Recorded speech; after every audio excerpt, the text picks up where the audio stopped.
Capítulo 10. Hermanas y policías.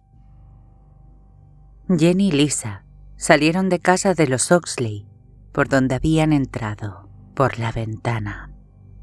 La noche era cada vez más fría, el viento soplaba de nuevo. Regresaron a la casa de Jenny en lo alto de Skyland Road y se pusieron unas chaquetas para protegerse del frío. Después, tomaron de nuevo carretera abajo hasta la comisaría. En la acera, junto al bordillo y frente al depósito de detenidos, había un banco de madera. Y las dos hermanas se sentaron en él a esperar que llegara la ayuda de Santa Mira. ¿Cuánto tardarán en llegar?, preguntó Lisa. Santa Mira está a casi 50 kilómetros y las carreteras están llenas de curvas. Además, habrán tenido que adoptar alguna precaución extraordinaria. Jenny consultó el reloj y añadió: supongo que estarán aquí dentro de otros 45 minutos. Una hora como mucho. Señor. No es tanto, cariño. La pequeña se levantó el cuello forrado de su chaqueta tejana. Jenny, cuando sonó el teléfono en la casa de los Oxley y descolgaste. ¿Sí? ¿Quién llamaba? Nadie. ¿Qué escuchaste? Nada, mintió Jenny. Por la expresión que pusiste, me pareció que alguien te amenazaba o algo así. Bueno, me sobresalté mucho, lo reconozco. Cuando sonó el timbre, creí que el teléfono volvía a funcionar, pero cuando lo descolgué, advertí que seguía sin línea. Me sentí desconcertada. Eso es todo. Y entonces oíste la señal de marcar. Exacto. Jenny se dijo que probablemente Lisa no la creería. Debía pensar que intentaba protegerla de algo. Y, en efecto, lo estaba haciendo. ¿Cómo podía explicar la sensación de que al otro lado del auricular había algo maléfico? ¿Quién o qué estaba al teléfono? ¿Por qué le había permitido llamar finalmente? Un pedazo de papel pasó volando por la calle. Era lo único que se movía. Un leve jirón de nube cubrió brevemente una porción de la luna. Transcurrieron unos instantes y por fin Lisa murmuró: Jenny, en el caso de que esta noche me suceda algo... No va a suceder nada, cariño. Pero en el caso de que así fuera, insistió Lisa, quiero que sepas que... Bueno, que estoy realmente orgullosa de ti. Jenny pasó un brazo por los hombros de su hermana y la apretó contra sí. Lamento que no hayamos pasado demasiado tiempo juntas a lo largo de todos estos años, hermanita. Ibas por casa siempre que podías, dijo Lisa. Sé que no te era fácil. Debo de haber leído una decena de libros sobre lo que debe pasar una persona para llegar a médico. Siempre he sabido que tenías una pesada carga sobre los hombros y muchos asuntos de qué preocuparte. Sorprendida, Jenny respondió: pero aún así podría haberos visitado con más frecuencia. En ocasiones no había vuelto a casa porque no era capaz de soportar la mirada acusatoria en los ojos tristes de su madre. Una acusación que resultaba aún más insoportable e intensa porque nunca era expresada abiertamente en palabras. Tú mataste a tu padre, Jenny. Le partiste el corazón y eso lo mató. Y mamá siempre estaba muy orgullosa de ti, añadió Lisa. La frase no solo sorprendió a Jenny, sino que la emocionó. Mamá siempre le hablaba a todo el mundo de su hija, la doctora. Sonrió Lisa, recordándolo.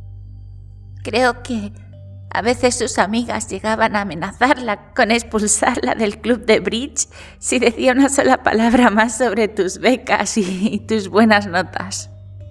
¿Lo dices en serio?, parpadeó Jenny. Claro que sí. Entonces, mamá no...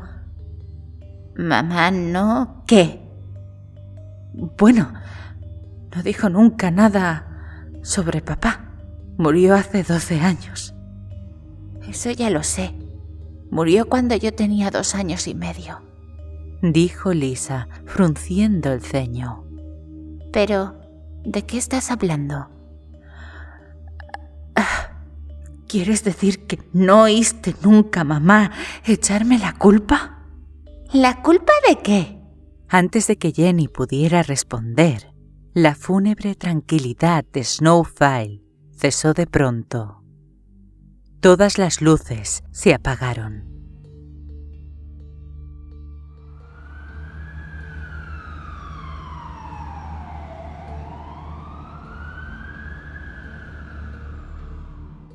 Tres coches patrulla salieron de Santa Mira y se encaminaron hacia las colinas envueltas en las sombras, en dirección a las empinadas laderas de las sierras, bañadas por la claridad de la luna.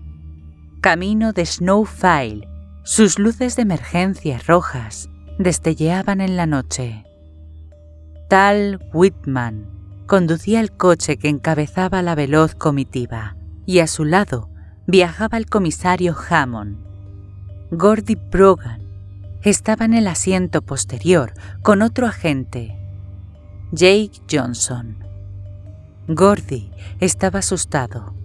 Sabía que su miedo no era visible y daba las gracias por ello.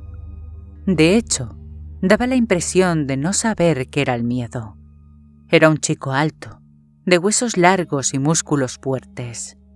Tenía las manos grandes y poderosas de un jugador profesional de baloncesto. Y parecía capaz de poner a dormir de un golpe a cualquiera que le molestara. Sabía que su rostro era bastante atractivo, porque las mujeres se lo habían dicho, pero también tenía unas facciones duras, sombrías. Sus labios eran finos y daban a su boca un aire de crueldad. Jake Johnson lo había descrito muy bien.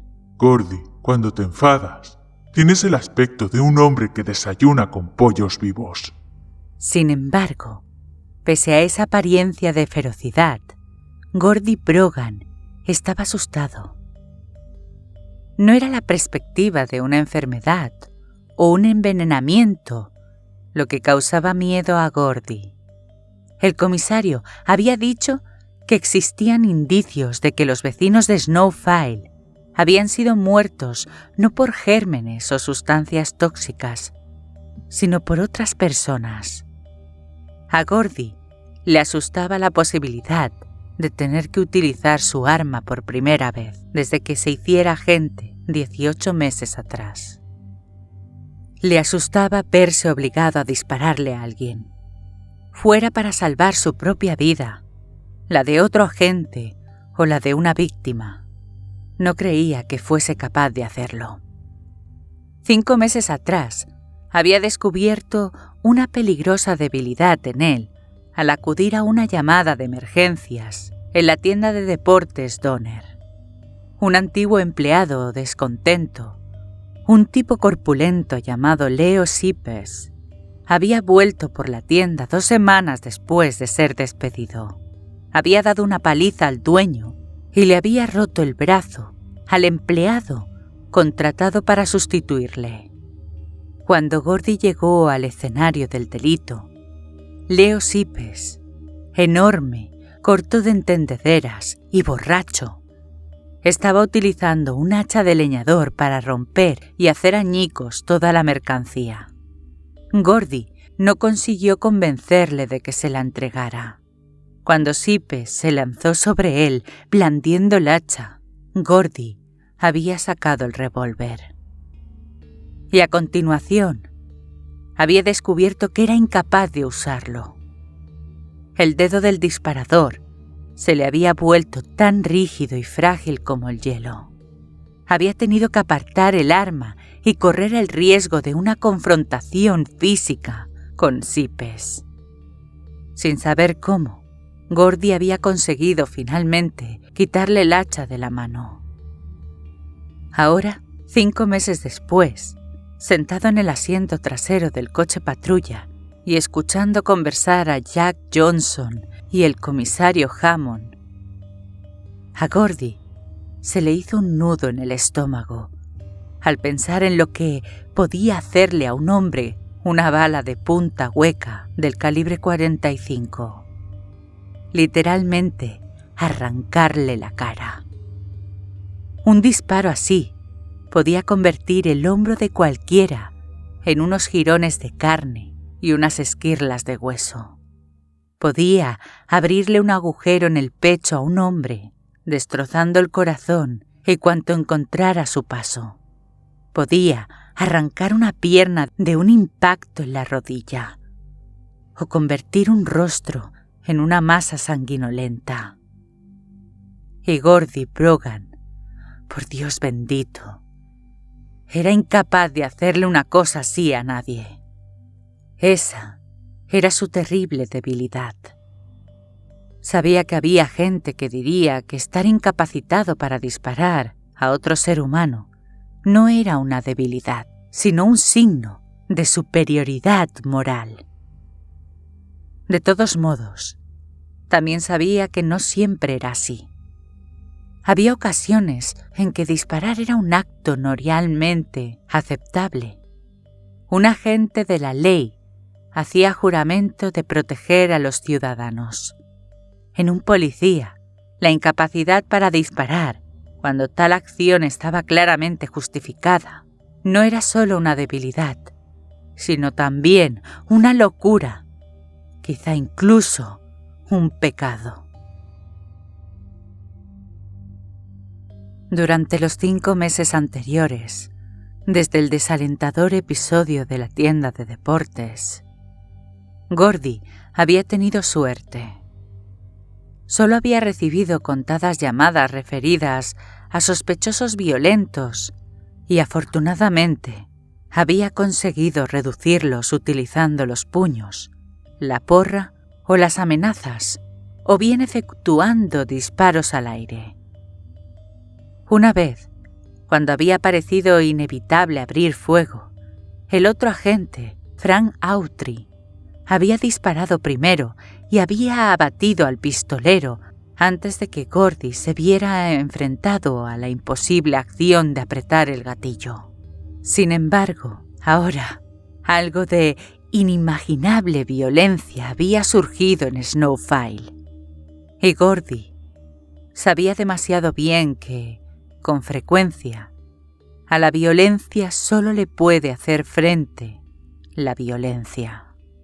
El revólver que llevaba a la cintura parecía pesar 1 tonelada. Se preguntó si se acercaba el momento en que su debilidad quedaría de manifiesto. Se interrogó sobre si moriría aquella noche o si por su debilidad causaría la muerte de otro. Rogó fervientemente poder superar aquella sensación. Sin duda, era posible que un hombre fuera pacífico por naturaleza y al mismo tiempo poseyera el valor necesario para salvarse a sí mismo, a los suyos y a sus amigos. Con los rojos destellos de las luces de emergencia sobre las capotas, los 3 coches patrulla blancos y verdes siguieron la carretera serpenteante hacia las montañas cubiertas por el velo de la noche, ascendiendo hacia los picos donde el claro de la luna creaba la ilusión de que la primera nevada de la temporada había caído ya. Gordy Brogan tenía miedo.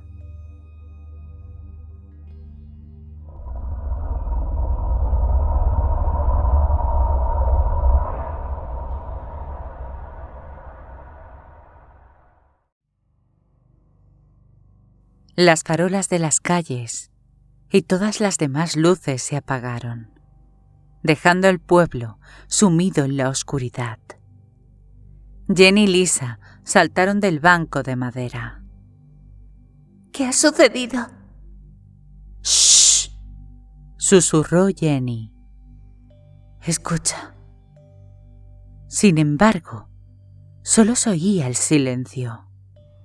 El viento había dejado de soplar, como si le hubiera sobresaltado el repentino apagón de las luces del pueblo.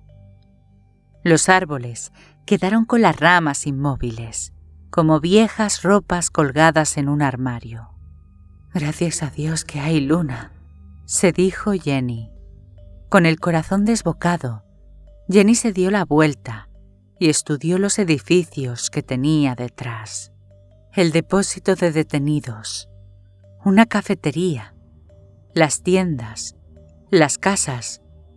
Todas las puertas estaban tan envueltas en sombras que resultaba difícil decir cuáles estaban abiertas y cuáles no, o si todas ellas estaban abriéndose en aquel preciso instante, muy lentamente, para dejar salir a los espantosos e hinchados muertos, reanimados por algún arte demoníaco.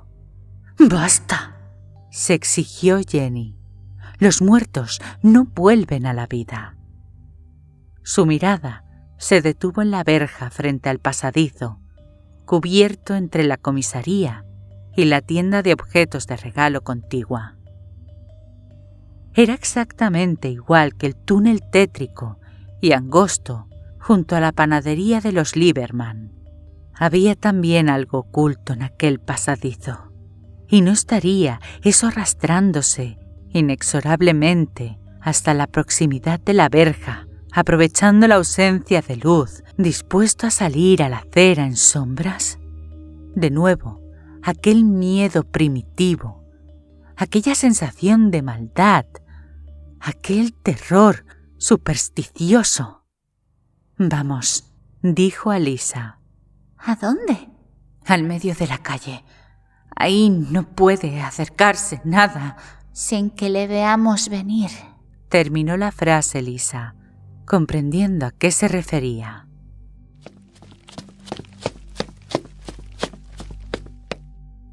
Se apartaron del banco de madera hasta llegar al centro de la calzada iluminada por la luna. ¿Cuánto tardará en llegar el comisario?, preguntó Lisa. Todavía 15 o 20 minutos más, por lo menos. Todas las luces del pueblo se encendieron a la vez.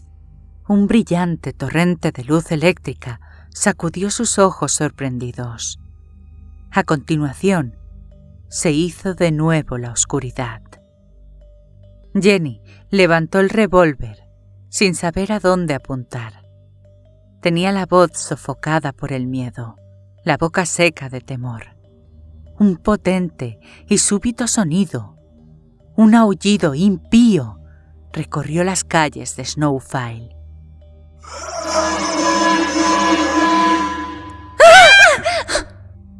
Jenny y Lisa lanzaron al unísono un grito de sobresalto y se volvieron, tropezando la una con la otra, intentando ver algo bajo las sombras apenas teñidas por la luna. Volvió el silencio y hubo un nuevo aullido. Y silencio. ¿Qué es?, preguntó Lisa. El cuartelillo de bomberos. Lo escucharon de nuevo, una breve ráfaga de la aguda sirena instalada en la acera este de St. Martin's Way, donde estaba ubicado el cuartelillo de los bomberos voluntarios de Snowfile.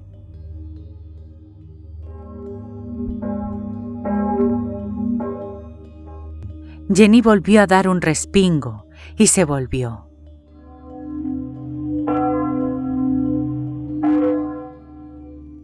«Una campana de iglesia», dijo Lisa. «La iglesia católica, en Bale Lane».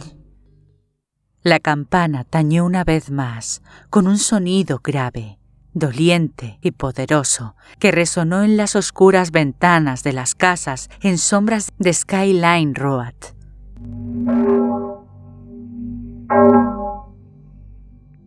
Y de otras ventanas invisibles, también en sombras de las demás calles del pueblo sin vida.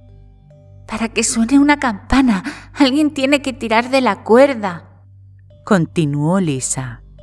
«Y para disparar una sirena, alguien debe pulsar un botón. Por tanto, aquí tiene que haber alguien, además de nosotras». Jenny no dijo nada. La sirena volvió a sonar, aulló y quedó en silencio, y la campana de la iglesia empezó a tañir de nuevo. Y la campana y la sirena sonaron al mismo tiempo, una y otra vez, como si anunciaran la llegada de alguien muy importante.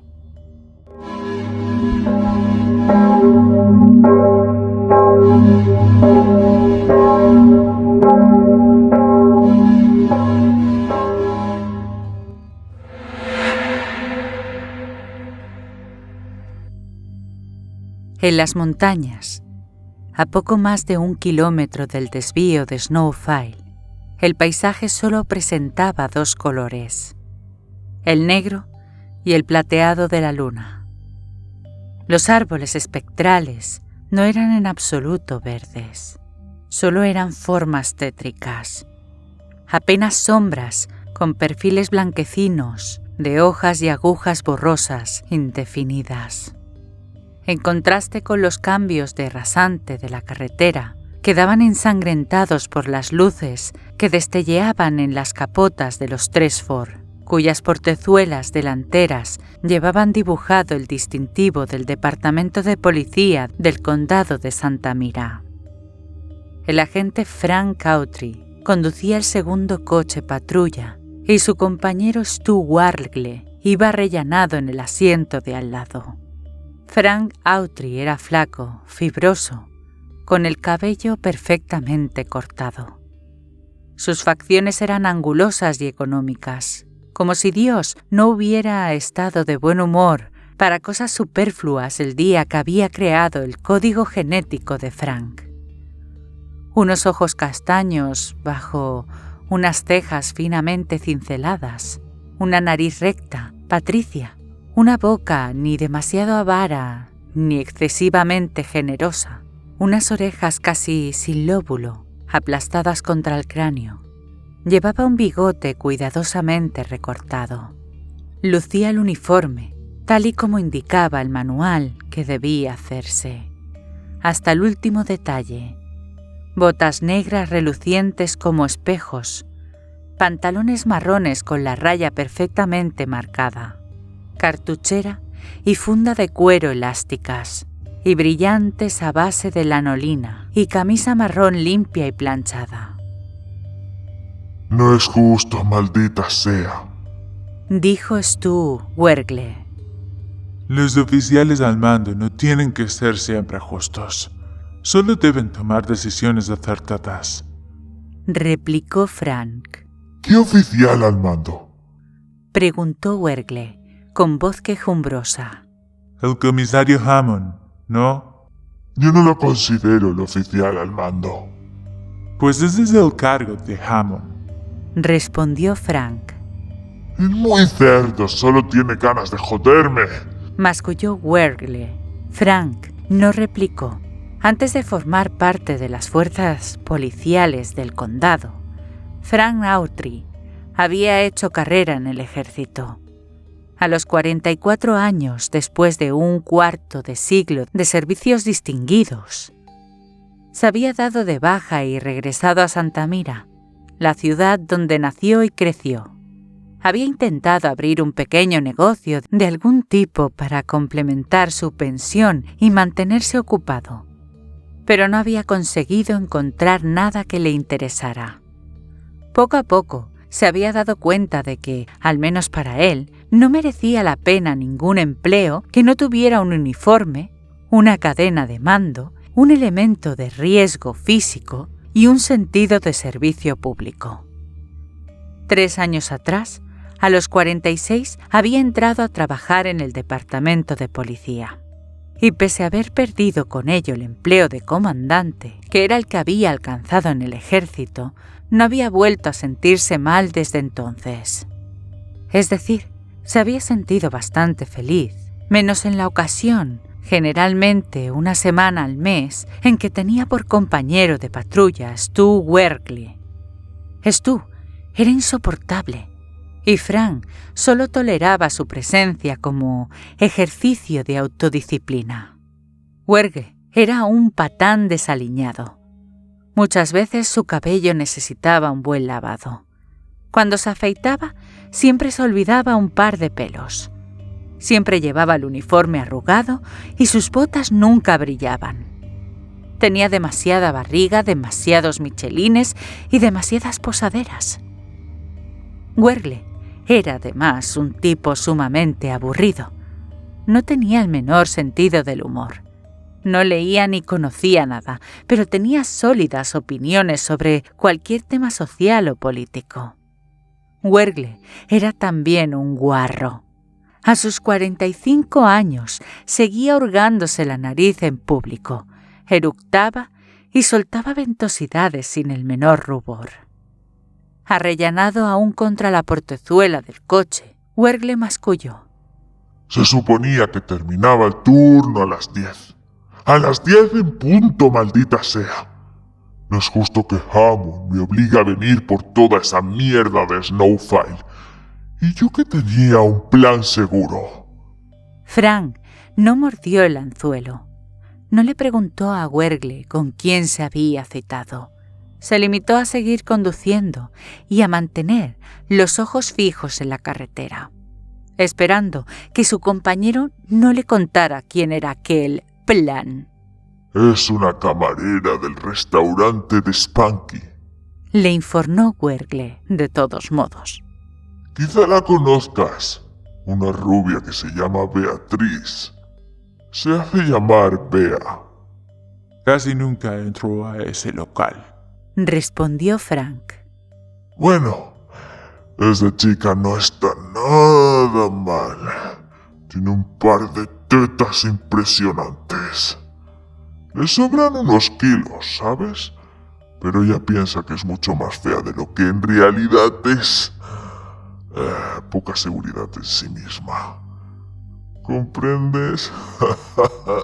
Así que si uno sabe enredarla, si uno sabe sacar provecho de sus dudas sobre sí misma y le dice que la quiere de todos modos, aunque esté un poco más rolliza de la cuenta, bueno, ella es capaz de hacer cualquier cosa que uno quiera. Cualquier cosa. Sí. El patán soltó una risotada, como si acabara de decir algo tremendamente gracioso. Frank deseó estrellar el puño contra aquel rostro, pero se contuvo. Wergle odiaba a las mujeres. Hablaba de ellas como si se refiriera a una especie inferior. La idea de un hombre compartiendo felizmente su vida y sus pensamientos más profundos con una mujer, la idea de que una mujer pudiera ser amada, querida, admirada, respetada, valorada por su inteligencia, su capacidad de análisis o su sentido del humor, todos ellos eran conceptos absolutamente extraños para Stu Wergle. Frank Austri, por el contrario, llevaba 26 años casado con su encantadora Ruth, a quien adoraba. Aunque sabía que era un pensamiento egoísta, Frank rogaba a Dios en ocasiones para que le permitiera morir primero, de modo que no tuviera que soportar la vida sin Ruth. Ese condenado Hammond quiere fastidiarme. No hace más que buscarme las cosquillas. ¿Respecto a qué? Respecto a todo. No le gusta cómo llevo el uniforme, no le gusta cómo redacto los informes, me ha dicho que debo mejorar mi actitud. Santo cielo, mi actitud. Me quiere joder, pero no lo permitiré. Seguiré trabajando 5 años más para alcanzar así los 30 de servicio. Y la pensión. Ese cerdo no va a dejarme sin pensión. Hacía casi 2 años.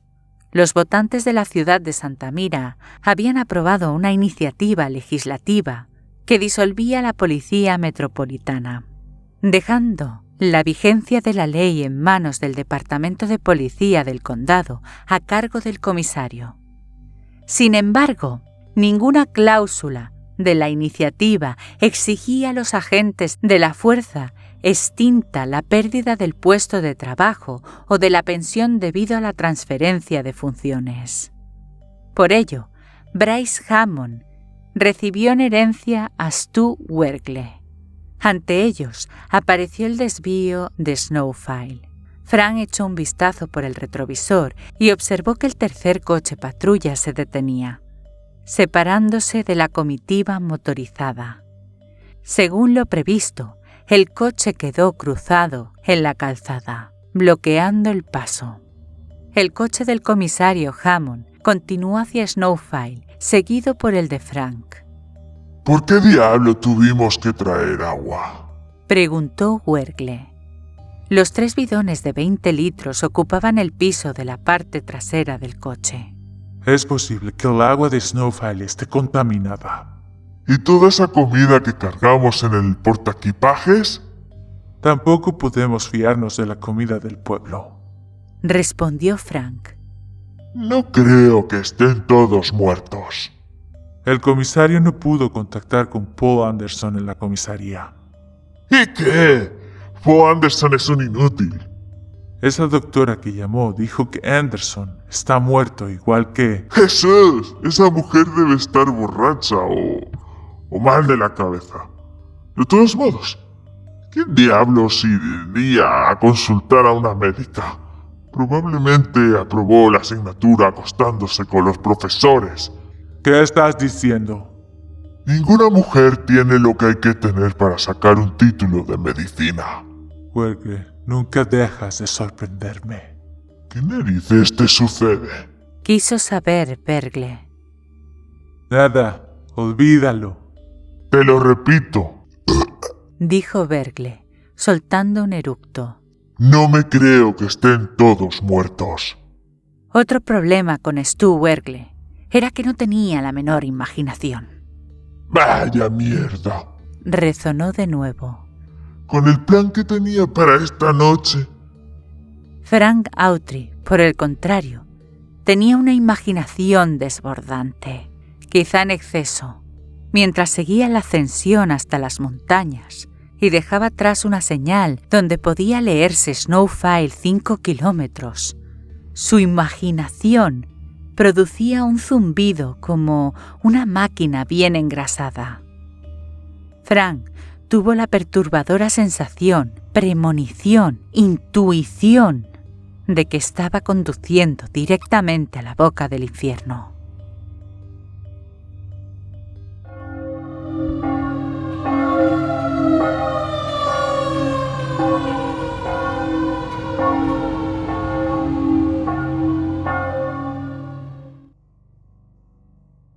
La sirena de los bomberos aulló.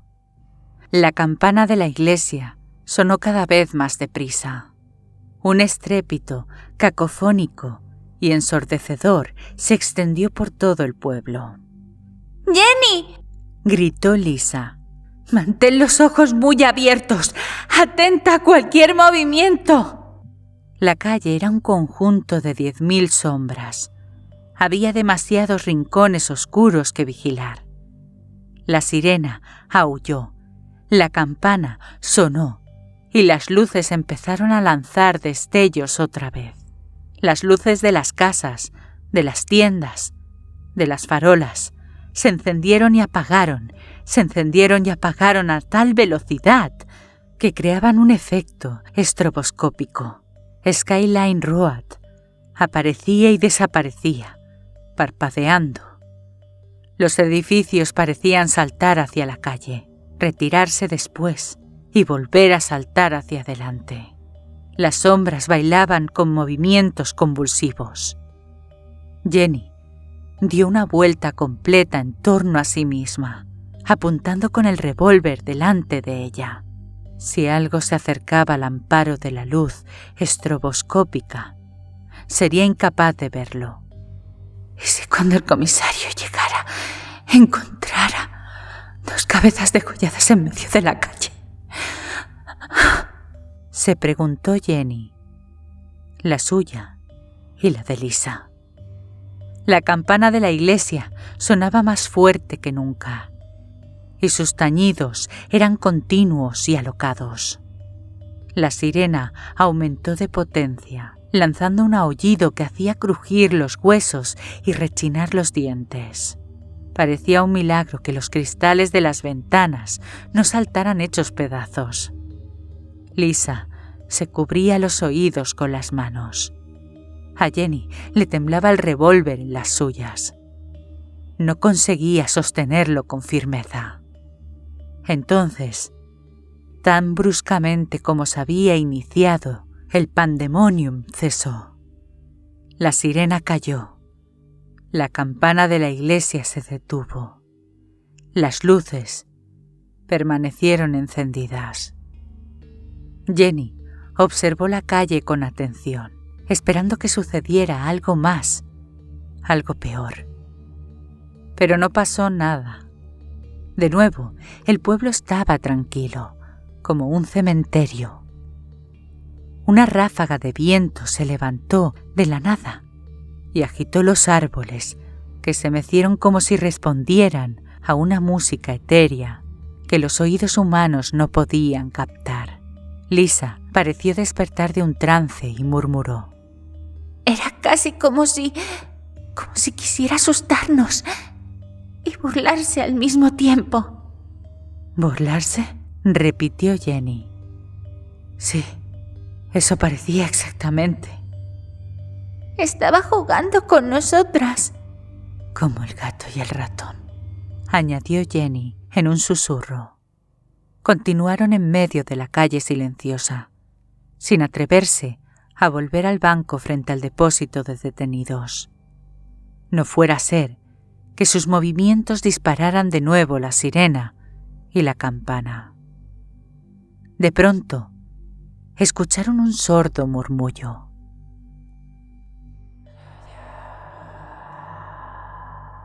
Por un instante, a Jenny se le hizo un nudo en el estómago. Alzó el arma una vez más, aunque no podía ver nada contra lo que disparar. Después, reconoció el sonido: 2 motores de automóvil subiendo laboriosamente las pronunciadas cuestas de la carretera. Se volvió y miró calle abajo. El gruñido de los motores aumentó. Un coche apareció tras la última curva, en la parte baja del pueblo. Hubo un destello de luces sobre el vehículo. Un coche patrulla. A continuación, otro. Gracias a Dios, suspiró Lisa. Jenny condujo rápidamente a su hermana hacia la acera de adoquines frente a la comisaría. Los 2 coches patrullas blancos y verdes subieron lentamente la calle desierta y se acercaron al bordillo frente al banco de madera. Los 2 motores se apagaron al mismo tiempo. El silencio de muerte de Snowfile se adueñó de la noche una vez más.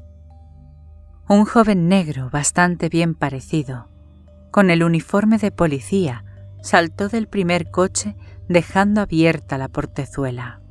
Observó a Jenny y Lisa, pero no habló enseguida. Su atención estaba centrada en el silencio sobrenatural de la calle desierta. Un segundo hombre bajó de la parte delantera del mismo vehículo. Tenía el cabello rubio, rebelde. Sus párpados eran tan abultados que el hombre parecía a punto de caer dormido. Iba vestido de paisano. Pantalones grises, una camisa azul celeste y una chaqueta de fibra azul oscura, pero llevaba una insignia en la chaqueta. 4 hombres más bajaron de los vehículos. Los 6 recién llegados permanecieron un largo instante callados, recorriendo con la mirada las casas y tiendas sin rastro de actividad. En aquella especie de burbuja donde el tiempo parecía haberse detenido, Jenny tuvo una terrible premonición que se resistió a aceptar. Tuvo la certeza, la percepción, el conocimiento de que no todos ellos saldrían de aquel lugar con vida.